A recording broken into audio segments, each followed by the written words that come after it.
Bonjour et bienvenue. Aujourd'hui, on plonge dans les premières pages fascinantes d'un récit à la première personne. C'est Nick Carraway, le narrateur, Oui, qui nous raconte son arrivée dans l'Est américain, juste après la Grande Guerre. Il vient d'une famille aisée du Middle West, diplômé de Yale, et il débarque à West Egg, à Long Island, c'est ça. pour apprendre la finance. Et sa maison, en fait, elle est toute petite, coincée à côté de la propriété immense d'un certain Gatsby. Voisin richissime et très mystérieux. Exactement. Et ces extraits, ils sont vraiment clés parce qu'ils posent tout de suite le décor. Et les tensions aussi. On découvre ce monde nouveau par les yeux de Nick. L'opulence, bien sûr, mais surtout les fractures sociales, très nettes. Ah oui. West Egg, c'est les nouvelles fortunes un peu. Tape à l'œil, on va dire. Et East Egg, c'est l'aristocratie. L'argent bien établi, hérité. C'est pas juste une question de géographie, en fait. C'est presque une carte morale, quoi. Notre mission, c'est d'explorer ces premières rencontres, cette atmosphère si particulière. D'accord. Alors Nick, il commence par aller voir sa cousine Daisy Hmm, et son mari, Tom Buchanan. Eux, ils sont à East Egg. Et là, on entre direct dans le grand luxe. Leur maison est gigantesque, une richesse écrasante. ça donne le ton direct. Tout à fait. Et Tom, le personnage, il est présenté sans phare. Ancien camarade de Nick à Yale, très costaud, et surtout, il incarne cette arrogance de l'ancien argent. Ses richesses lui donnent une assurance un peu brutale même. Et il étale très vite ses opinions, assez tranchées sur la soi-disant décadence de la civilisation. Oui, c'est ça, une critique sociale à peine cachée de Fitzgerald, non? Absolument. Et à côté de lui, on a Daisy. Tout en charme, en séduction. Sa voix, apparemment, elle est incroyable. Elle captive Nick. Oui, mais cette légèreté, elle craque vite, non? Quand elle parle de son cynisme. J'ai eu pas mal de chagrin. Maintenant, je fais du cynisme à propos de tout. On sent qu'il y a quelque chose. Une fêlure, oui, tout à fait. Et puis, il y a Jordan Baker, la golfeuse pro. Très moderne pour l'époque un peu, distante, sûre d'elle. D'ailleurs, l'ambiance pendant ce dîner, elle devient vite électrique. Il y a cet appel pour Tom. Ah oui, On comprend tout de suite qu'il a une maîtresse. ce qui nous amène justement à un contraste saisissant, la vallée des cendres. Hmm, Ce paysage industriel, tout gris, désolé, poussiéreux. Et il y a ces yeux immenses du docteur T.J. Eckelberg sur un panneau pub. C'est fascinant ces yeux, on dirait un regard divin ou moralisateur, mais qui serait absent. Au-dessus de ce désert un peu spirituel. C'est là que vivent George Wilson, le garagiste effacé, et sa femme. Myrtle, la maîtresse de Tom. Voilà. Et quelle rencontre avec Myrtle. Elle déborde de vie presque, agressivement, non? C'est l'opposé total de son mari.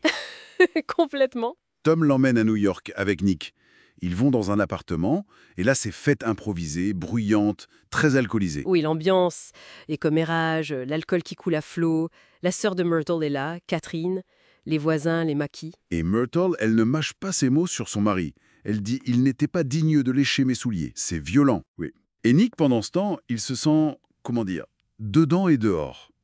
À la fois fasciné par ce spectacle, et en même temps, un peu repoussé, mal à l'aise. Oui, je vois bien. Et après cette atmosphère confinée, un peu sordide, on change radicalement d'univers. Les fêtes de Gatsby. Ah, les fêtes de Gatsby. C'est la démesure. Musique, lumière partout, nourriture, alcool à gogo. Et on est en pleine prohibition, hein, faut pas l'oublier. C'est vrai. Une foule immense, très hétéroclite. Beaucoup de gens viennent sans même connaître Gatsby, sans invitation. Mais Nick, lui, il reçoit une invitation. Une vraie. Exact. Ce qui le met un peu à part déjà. Sa première fête chez Gatsby, c'est une expérience un peu bizarre pour lui. Au début, il est complètement paumé. Et puis, il retrouve Jordan Baker. Ça l'aide un peu, oui. Autour d'eux, ça n'arrête pas, les rumeurs les plus folles sur Gatsby. Personne ne sait vraiment qui il est, d'où vient son argent. Et ce moment dans la bibliothèque, Avec cet homme aux lunettes de hibou qui est stupéfait que les livres soient... réel, Ah oui, comme si tout n'était qu'un décor. c'est ça, une immense façade. Et puis, enfin la rencontre avec Gatsby.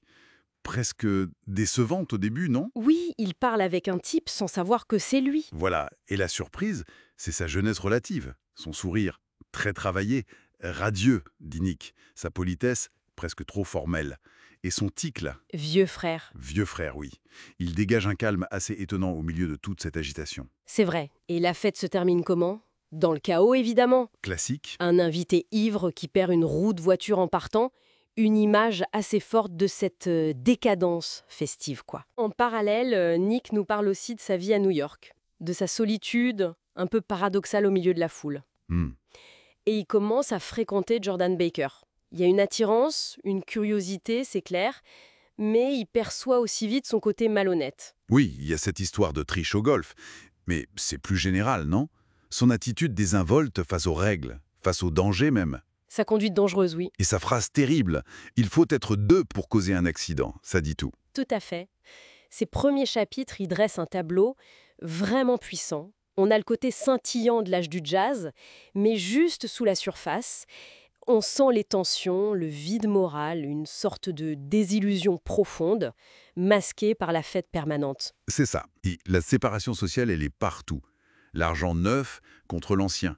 Les très riches et ceux qui vivent dans leur ombre, comme les Wilson dans la vallée des cendres. Le cynisme, on dirait que c'est la réponse la plus fréquente à ce vide. Oui, tout brille, mais rien ne semble vraiment solide, ancré. Et ça nous laisse avec la question centrale, je crois, qui va planer sur tout le livre.